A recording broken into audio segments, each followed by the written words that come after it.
Striker Timnas singgung keputusan wasit Liga 1. Dikabarkan punya hutang sebesar 100 miliar, Iwan Bule menyangkal. PSSI resmi daftarkan 8 stadion untuk Piala Dunia U17. Di mana saja? Bocor, Timnas U17 kedatangan pemain jebolan Tottenham Hotspur.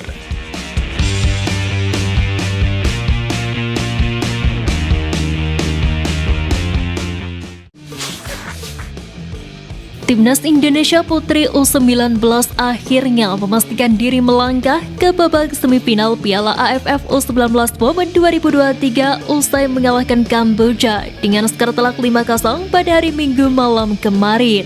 Gol pembuka Timnas Putri U19 Indonesia dicetak Claudia Schoenemann pada menit ke-31. Lalu memasuki babak kedua, Marcella Awi sudah menggandakan keunggulan Indonesia tepatnya pada menit ke-48. Pada menit ke-58, Ayuda Anggraini menambah penderitaan Kamboja. Melengkapi pesta Indonesia, Stefa Imut memborong 2 gol spektakuler lewat tendangan jarak jauh. Gol tercipta masing-masing menit ke-60 dan menit ke-90 plus 4. Usai sukses membawa skuad Garuda Pertiwi U19 melaju ke semifinal Piala AFF U19 Women dengan status juara grup A, sang juru taktik Rudy Eka Priambada mengakui ingin bertemu dengan Malaysia untuk membuktikan sesuatu. Rudy optimistis dengan bekal komposisi pemain yang lengkap, Indonesia bisa melaju ke final Piala AFF Women U19 2023 nanti. Kabar mengejutkan dari Timnas Futsal Indonesia. Muhammad Hasyim Sadah resmi mengundurkan diri dari kursi pelatih kepala Timnas Futsal Indonesia. Pernyataan ini disampaikan langsung di akun Instagram sang pelatih pada Minggu kemarin. Muhammad Hasyim Sadah sendiri mengakhiri kebersamaannya dengan Timnas Indonesia sejak ditunjuk kali pertama pada tahun 2022 lalu. Prestasi terbaik pelatih asal Iran itu ketika dirinya berhasil meloloskan Timnas Indonesia di ajang Piala AFC Futsal 2022.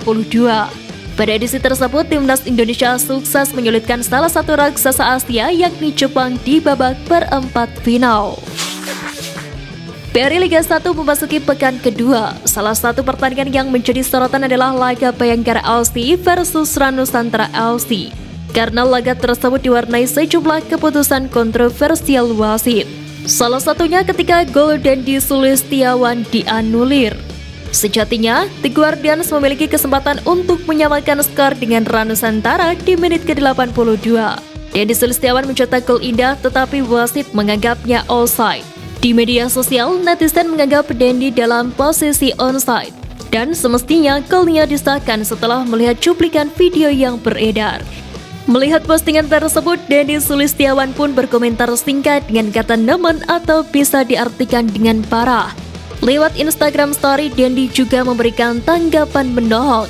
Memang keputusan wasit dari Liga 1 hingga saat ini masih menuai kontroversi. Insiden memalukan bentrok antar supporter terjadi lagi saat laga PSM Makassar versus Dewa United berakhir 1-2 di Stadion Gelora B. Habibie pada Sabtu lalu. Ada 2 supporter dan 1 polisi dari Polres Parepare terluka. Tidak hanya merugikan sesama supporter, namun PSM Makassar juga terancam dirugikan akibat bentrok supporter. Salah satu sanksi berat jika supporter bentrok adalah pengurangan poin. Hal itu pernah disampaikan Ketum PSSI Erick Thohir. Dirinya mencanangkan pengurangan poin jika sebuah klub tidak mampu menjaga ketertiban supporternya. Belakangan ini viral bahwa PSSI sedang dihubungi pihak penagih hutang. Hal tersebut dikonfirmasi oleh Exco PSSI Arya Sinulinga. Tak tanggung-tanggung, dirinya menyebut hutang tersebut hampir menyentuh nilai 100 miliar rupiah. Arya menambahkan jika hutang tersebut adalah warisan dari kepengurusan sebelumnya. Namun kini mantan Ketum PSSI Muhammad Iryawan menyangkal jumlah hutang PSSI ketika dirinya masih menjabat. Pria yang akrab disapa Iwan Bule itu menyebut warisan utang yang ditinggalkan kepengurusan PSSI 2019-2023 mencapai 30 miliar rupiah. Piala Dunia U17 semakin dekat. Kini PSSI telah resmi mendaftarkan sebanyak 8 stadion yang akan menjadi venue Piala Dunia U17 2023 nanti. 8 stadion tersebut adalah Gelora Bung Karno Jakarta, Gelora Sriwijaya Palembang, Manahan Solo, Sijala Karupat Kabupaten Bandung, Gelora Bung Tomo Surabaya, dan Kapten Iwayan Dipta Bali.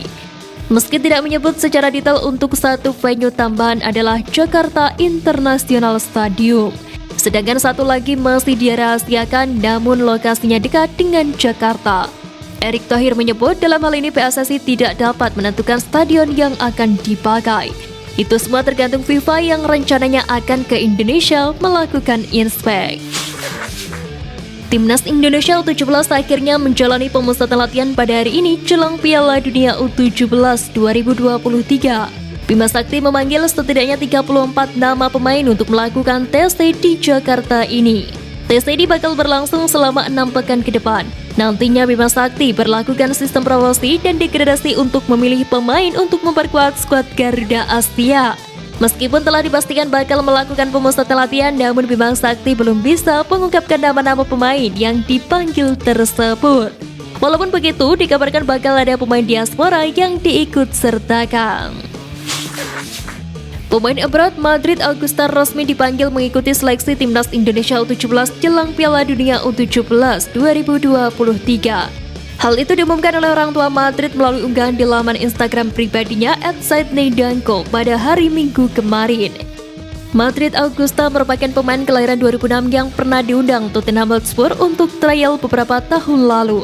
Dan kini dirinya memperkuat Akademi Belanda AOC 34 Alkmaar U17.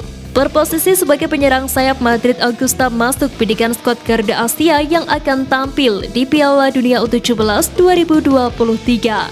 Orang tua Madrid berharap putranya menampilkan yang terbaik demi Timnas Indonesia U17. Kabar gembira menghampiri skuad Garuda Asia jelang Piala Dunia U17. Akhirnya Wilber Jordi mendapatkan lampu hijau dari klubnya untuk memperkuat Timnas Indonesia U17 untuk ajang prestisius level usia itu usai PSSI mengirimkan surat untuk klubnya Sao Paulo. Tetapi dia belum bisa dijamin ikut seleksi nasional Timnas Indonesia U17 karena masih menunggu keputusan dari sang agen. Semoga saja sang agen tidak terbelit-belit agar sang pemain bergabung dengan tim arahan Bima Sakti. Kabar mengejutkan dari ex-pemain Timnas Indonesia U19 Yuda Febrian. Dirinya mengungkapkan ingin kembali membela Timnas Indonesia. Sekedar diketahui, Yuda Febrian dan rekannya di Timnas U19 Indonesia kala itu, Serdi Epifano, ketahuan keluar malam. Keduanya pergi ke tempat dugem. Alhasil pelatih Sintayong dengan tegas mencoret Yuda Febrian dan Serdi Epifano dari skuad Timnas U19 Indonesia. Bagi Yuda Febrian, kesalahan di masa lalu menjadi pelajaran berharga untuk dirinya. Namun sepertinya sulit untuk dirinya kembali berseragam merah putih, sebab Sintayong dikenal sebagai pelatih yang sangat tegas dan enggan memanggil kembali pemain yang bermasalah dengan dirinya.